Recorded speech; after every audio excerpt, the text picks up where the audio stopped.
イブコーディングあるある。謎の入りで始まってしまったんですが、バイブコーディング流行ってるけど、結構落とし穴ありません？ありますね。なんか、エラーが大量に出て、なんか収集つかなくなって、直せないみたいなところとかですかね。そうですね。それもありますし、一番タッチが悪いのが、AI がはい。できましたみたいな。自信満々にめっちゃ言ってくはいはい。るのに、全然できてないみたいな。いやいや、そういう動完成し作じゃてないでしょ、ないんだよみたいな。みたいな。そうそう、エラーめっちゃ出てるよ、みたいな。何できましたとか言っちゃってんのみたいな。あるじゃないですか。確かに。ただなんかこう、一回できたと思って、こういう機能追加してよって言うと、なんかどんどん、なんか思ったのと違うみたいにはいはいはい崩れていっちゃうなっはいはい。ていうのもあったりして、そこがはい。落とし穴かなと思ったりもしました。ハウルの動く城状態でちょっといつ崩壊するかわかんないみたいなね。例えが切れてますね。いや、これは多分、そんな切れてるとは知らないと思本当に全然見たことなかったから、そうなんだと思いながら言ってました。う。それが解消さうん。れて、ちゃんとこう AI が自律的に動いて、エラーとかもなく、かなり複うんうん。雑なタスクもできるようになったら、本当に非エンジニアの夢のようなツールになりません？確かに。なんかもう人間いらないというか、そのデバッグ作業がなくなるみたいなそうでとこですよね、すね。きっと。それはそうです。幸せですね。そこうん。まで、もしかしたらいけるかもしれないみたいえ、な、はい、進化が最近ありまして、マジっちょっすか？と今日はそれをね、紹介したいと思います。はい。はい。レプリットっていうサービスなんですけど、名はいはい。前は聞いたことあるかなと思うんですけど、そのうん。レプリットからエージェント3っていう新しいエージェントモはい。ードがリリースされて、これがかなり進化したので、ちょっとそれをですね、実際に試してみてほしいっていう連絡をもらって、はい。ちょっと今回もね、スポンサー案件という形で、はい、すごい。試していこうという動画になります。なジェネトピ。アプリと聞いたことがない人もいるかもしれないんですが、バイブコーディングでアプリとかウェブサイトが作れるサービスになってます。で、これリリースされたのが2024年9月とかなんで、結構1年前とかか。そっか。そうで、結構バイそうですね。ブコーディングの生みの親というか、元祖みたいなはいサービスなはいはい。のかなって、私の中イメージがあって、はいはい。うん。確かに。バイブコーディングとエージェントのなんか先駆けのイメージがありますね。そうですよね。うん。そう、私も最初になんか自分でアプリ作ろうみたいなので、ツールとしてちゃんと使ってやったのレプリットを初めてで、うん。多分ね、履歴を見ると、なんか10ヶ月前とか11ヶ月前にはいはい。使ってるんですけど、その時はい。になんか謎になんか2、30個ぐらい作っててめっちゃそんなハマって、作ったんすか？そう。やば、30個作ったの？そう、なんかでもテストやば。的なやつで途中止まっちゃってるやつはいっぱいあったんですけど、はい。まあでもそれも含めて、ちょっとしたイベントで使うアプリとかなんか面白く作ってて、まあそれぐ確かに。らいハマった記憶があって、で、そっから V2 っていうバージョンが、うん。今年リリースされて、それがさらに進化して、このエージェント3っていうのが出てきたっていう感じになってまえす。エージェント3何ができるのかめっちゃ気になりますね。エージェント3の特徴が3つありまして、1つ目が自律性がすごいということで、うんうん。今までもレプリットエージェント自律的にタスクを考えてコードを書いてくれて作ってくれるっていうのができてたんですけど、それがもうより複雑なものを長時間の、タスクでうんうん。も実行できるよと。で、なんか最大200分ぐらい与えら200れたタ分。スクに対して動き200分。続ける。はい。ディズニーランドの待ち時間ぐらそうですね。いですよね。はい。そうですね。すご。マジか。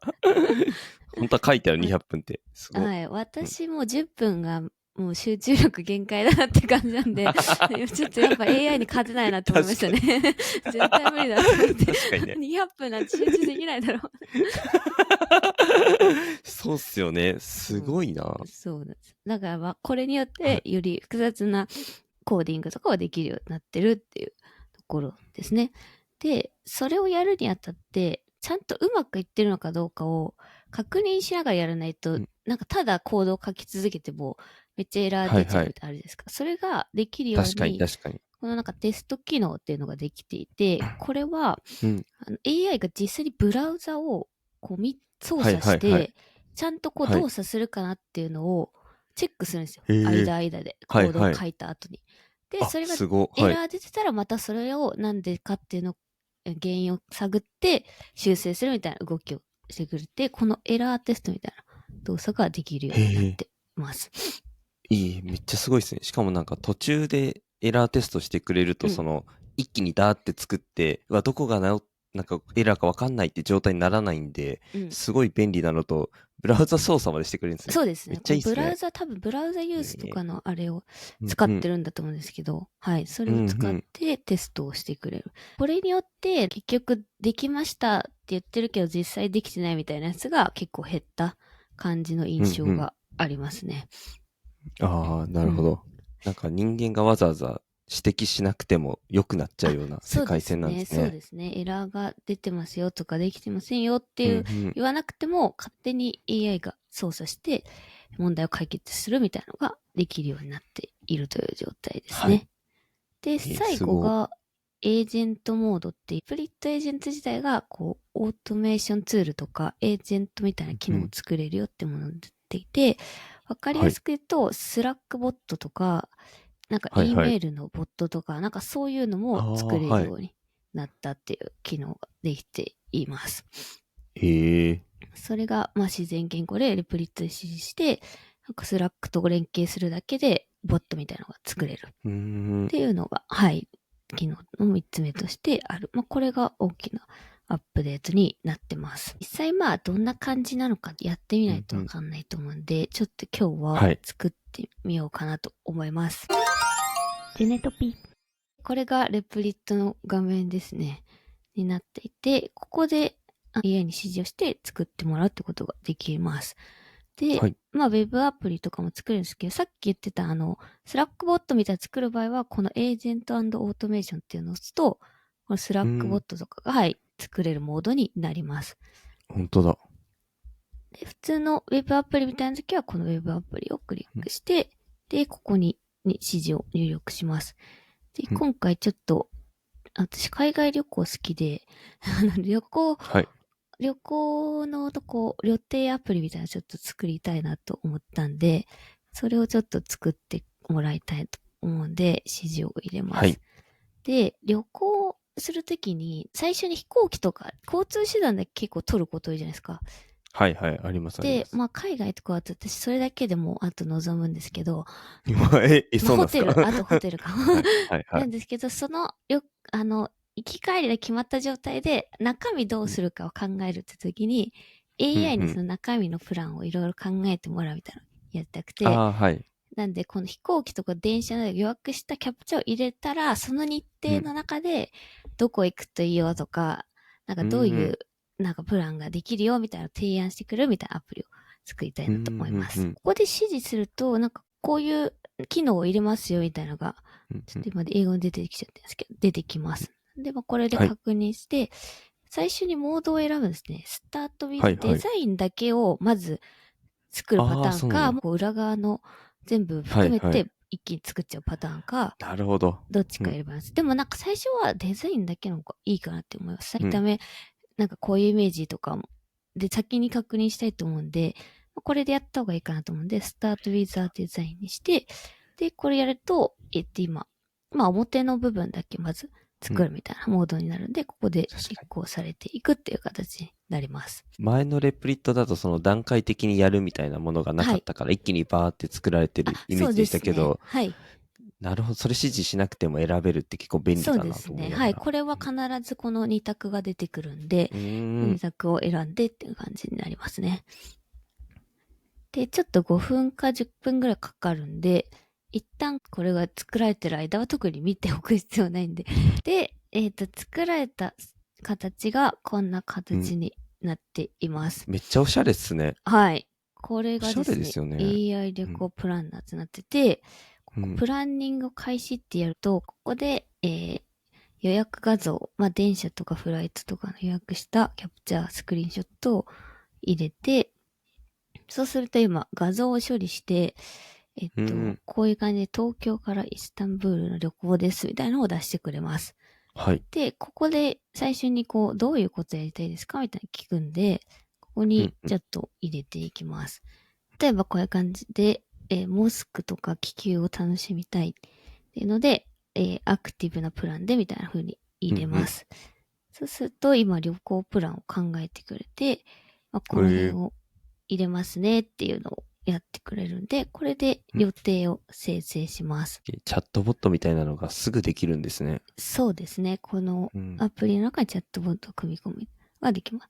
そうすると、こういう感じで、1日目、2日目、3日目っていうのが、こうバーって出てくるという感じができるようになっています。保存機能とかもつけたんで、これで保存しておくと、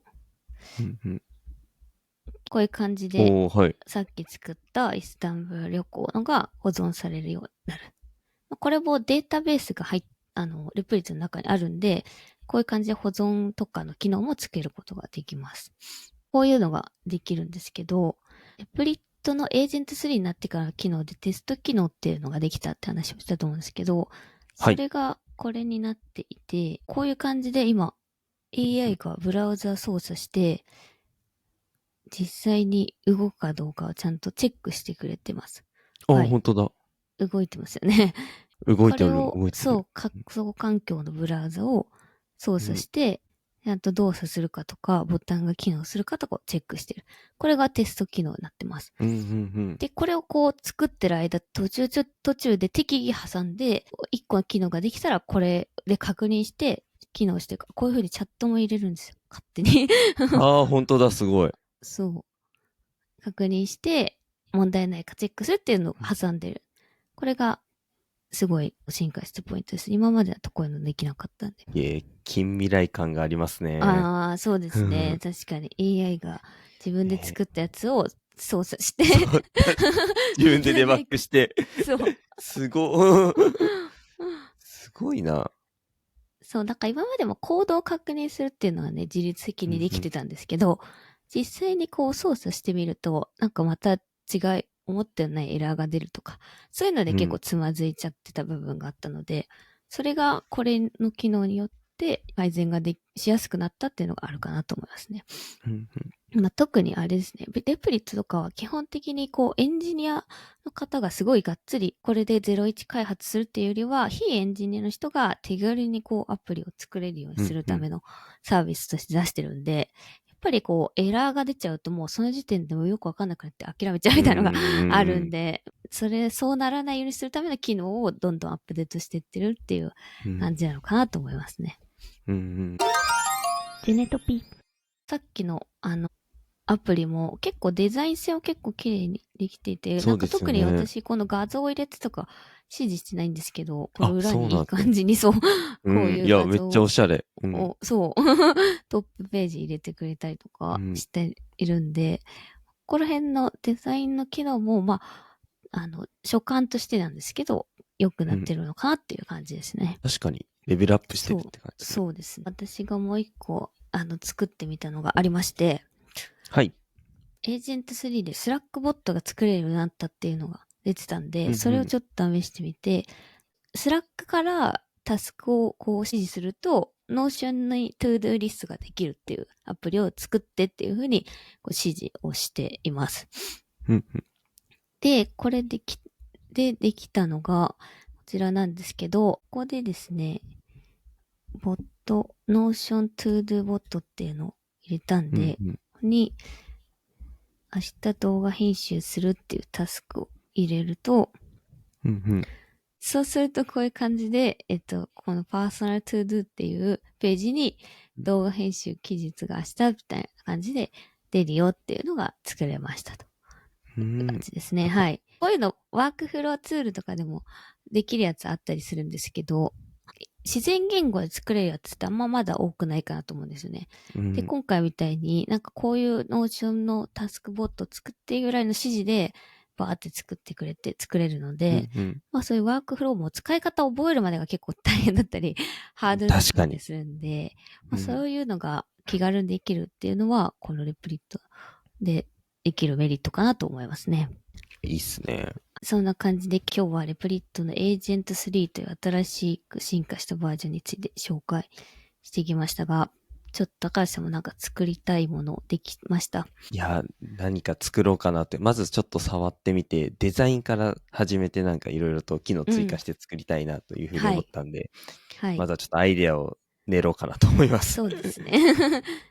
うん。ぜひ、アプリットのこのコアプランっていうのがですね、$25で使えるものになっていますので、これ見てエージェント数試してみたいよって方は概要欄にあるリンクとかから、クリックして試してみてもらえればなと思います。ジェネトピではこういう新しい AI ツール、今回結構アップデートされたのが9月10日とかなんで、結構速報で出してるんですけど、はい。新しいツールとかの機能紹介とかもしていきたいと思ってますので、ぜひ YouTube のチャンネル登録や Spotify のフォローもお待ちしております。